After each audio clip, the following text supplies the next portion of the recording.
I'm sitting at the bar, and this fellow walks up to me and he says, "Say, aren't you Larry Jennings?" I said, "Yes, as a matter of fact, I am." He said, "Could I buy you a beer?" I said, "God bless you, sir." And he did. He bought me a Heineken. So I thought, well, I'll do a trick for him. So I said, "Would you like to see me do a trick?" He said, "I'd love to see you do a trick, Mr. Jennings." I said, "Well, select a card for me." He reached in and removed, in this case, the 2 of clubs. I said, "Fine, we'll return your card to the center of the pack. Now watch very closely. I'm going to square the deck up very neatly. Your card is absolutely lost in the center." He said, "Wait a minute, let me shuffle." I said, "Well, I normally don't let people handle my cards. They get them all sticky." He said, "Well, I don't think it's a very good trick unless I can shuffle." So I handed him my pack. Now what he did was this. He took about half the cards and he turned about half the deck face up.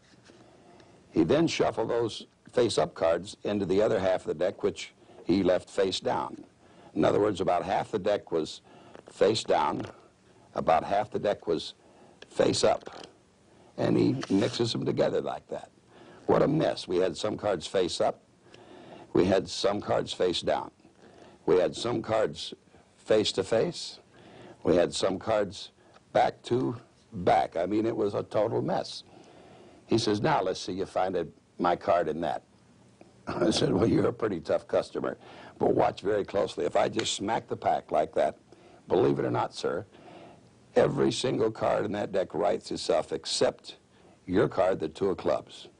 You know, he bought me another Heineken's.